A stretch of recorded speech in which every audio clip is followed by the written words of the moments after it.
Halo, saya Profesor Lee Hisong dari Universitas Chongqing. Selama 10 minggu ke depan, kita akan belajar bersama-sama mengenai firman Tuhan dalam Kitab 1 Tawarik. Di pertemuan kita kali ini, kita akan membahas mengenai bagaimana membaca Kitab 1 Tawarik. Saya akan menyampaikan sebanyak 3 poin pada hari ini. Yang pertama, Kitab 1 Tawarik dikatakan sebagai landasan pemulihan rohani. Mengapa bisa seperti itu? Dan yang kedua, siapa, kapan, dan mengapa Kitab 1 Tawarik bisa ditulis? Yang ketiga, kita akan belajar bersama-sama mengenai struktur untuk melihat Kitab 1 Tawarik secara sekilas, secara bersama-sama. Dan ini pembukanya. Banyak orang kesulitan untuk memahami Kitab 1 Tawarik karena dikatakan sebagai obat tidur dari sebuah Alkitab. 1 Tawarik dimulai dengan sebuah silsilah. Karena diawali dengan silsilah, orang yang pertama kali membacanya akan mengalami kesulitan yang sangat besar. Berikutnya, di dalam Kitab 1 Tawarik terdapat banyak sekali ekspresi berlebih. Terkadang, jumlahnya dilebih-lebihkan, di luar bayangan kita. Dan banyak yang berkata bahwa Kitab 1 Tawarik itu sangat membosankan karena terlalu banyak pengulangan dari kitab Samuel dan juga dari kitab Raja-Raja.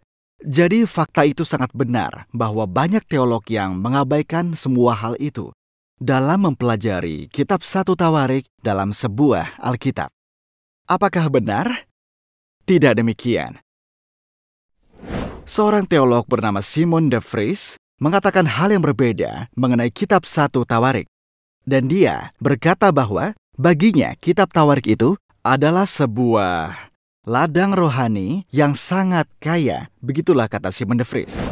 Tawarik adalah buku yang bagaikan sebuah ladang, di mana kita dapat melihat pemulihan rohani dan iman dari begitu banyak umat Tuhan yang begitu luar biasa.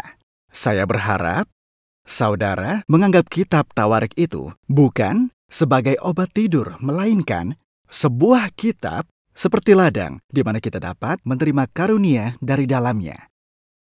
Nah, sekarang mari kita lihat sama-sama pembukaan dasar dari Kitab 1 Tawarik. Kita akan melihat apa judul dari Kitab 1 Tawarik, siapa penulisnya, dan juga siapa pendengarnya, serta hal dasar lainnya agar kita dapat membaca dan juga memahami Kitab Tawarik. Dalam Alkitab kita disebut dengan sebutan 1 Tawarik. Sementara dalam bahasa Inggris disebut dengan 1 Chronicles. Jadi dalam Alkitab kita disebut dengan 1 Tawarik dan bahasa Inggris disebut dengan 1 Chronicles. Tetapi judul dalam bahasa Ibrani dari Kitab 1 Tawarik ini dibilang agak unik, dikatakan sebagai peristiwa di hari itu. Dicatat dalam teks asli Ibrani sebagai Divrei Hayamim. Inilah peristiwa pada hari-hari itu. Dengan kata lain, penulis Tawarik memiliki peristiwa penting penebusan Allah yang menakjubkan dan serta karya Allah dalam sejarah kita untuk kita semua bisa menemukannya. Jadi Kitab 1 Tawarik adalah kitab yang berharga tentang penebusan Allah. Jadi, ketahuilah bahwa Kitab 1 Tawarik dicatat dalam Alkitab Ibrani dengan judul Divrei Hayamim. Peristiwa pada hari itu yang berbeda dengan judul kita. Lalu, ada juga Alkitab bahasa Yunani, yaitu Septuaginta yang merupakan terjemahan dari Alkitab bahasa Ibrani. Jadi, apakah kira-kira judul 1 Tawarik dalam Septuaginta itu dikatakan sebagai hal-hal yang hilang dalam bahasa Yunani? Itu dikatakan sebagai paralaipomenon. Dan ini adalah judul dalam Septuaginta, disebut sebagai hal-hal yang hilang. Bukankah itu aneh? Iya, sebenarnya apa yang hilang? Penulis Tawarik membandingkan dengan kitab Samuel dan juga Raja-Raja. Apakah ada yang hilang maupun ditambahkan di dalamnya? Jadi, kitab Tawarik ini sendiri menambahkan dan menekankan kepada kita banyak kebenaran yang begitu penting, yang sama sekali tidak kita rasakan dan tidak didapatkan karunia dalam kitab Samuel maupun kitab Raja-Raja yang telah saya sebutkan pada pernyataan saya yang sebelumnya. Itu sebabnya kita tidak boleh mengabaikan kitab Tawarik. Dan ketika kita mempelajarinya, ini akan menjadi hal yang penting dalam memahami Alkitab kita ke depannya. Jadi saya harap saudara bisa paham ketiga judul ini. Dalam bahasa Inggris First Chronicles, lalu dalam bahasa Ibrani peristiwa di hari itu, dan dalam Septuaginta adalah hal-hal yang telah hilang. Kemudian, siapakah penulis dari kitab 1 Tawarik? Banyak teolog dan peneliti yang menerka-nerka. Siapakah kira-kira penulis dari kitab 1 Tawarik? Tidak ada informasi yang pasti tentang siapa penulis kitab 1 Tawarik tersebut. Jadi kita semua harus menerka sambil membaca kitab 1 Tawarik. Ada beberapa orang yang diperkirakan sebagai penulis kitab tersebut. Banyak orang berpikir bahwa penulis kitab Tawarik itu sama dengan penulis kitab Ezra dan juga kitab Nehemia. Karena di akhir kitab Tawarik, kita akan melihat beberapa dekret Raja Kores yang muncul. Kita melihat dekret yang membawa orang Israel kembali dari sebuah pembuangan. Tetapi jika kita melihat kitab Ezra dan Nehemia, kitab ini diperkenalkan dengan dekret Raja Kores. Karena itulah, jadi banyak teolog yang menganggap bahwa penulis kitab 1 Tawarik sama dengan penulis kitab Ezra dan Nehemia. Jadi menurut banyak teolog, penulis kitab Tawarik adalah orang yang sama yang telah menulis kitab Ezra. Selain itu, ada beberapa orang yang dianggap sebagai penulis 1 Tawarik, dan beberapa teolog menganggap mereka adalah orang dari suku Lewi. Terdapat banyak sekali keluarga di suku Lewi tersebut, dan diperkirakan juga mereka berasal dari keluarga Imam Zadok. Imam Zadok adalah keluarga imam yang sangat ortodoks dalam Perjanjian Lama. Dan ia adalah imam yang terkenal. Karena itulah banyak yang beranggapan ditulis oleh keluarga Imam Zadok dari suku Lewi tersebut. Jika melihat 1 Tawarik, ada pembahasan mengenai suku Lewi, terutama perkenalan secara khusus akan silsilah suku Lewi.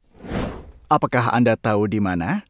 Hal tersebut diperkenalkan dalam 1 Tawarik ayat yang ke-6. Di tengah silsilah ini, keturunan Lewi diatur di dalamnya.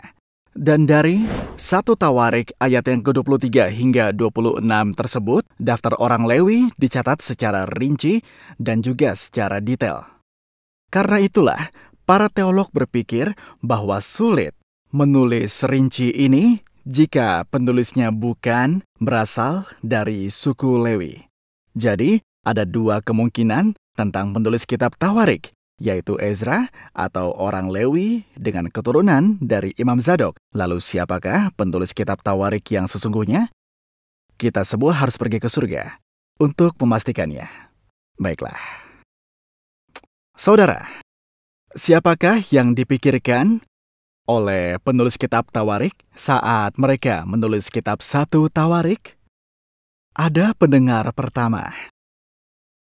Menurut saya, kitab Tawarik memikirkan para pemimpin politik dan juga agama setelah 100 tahun kembali dari penawanan.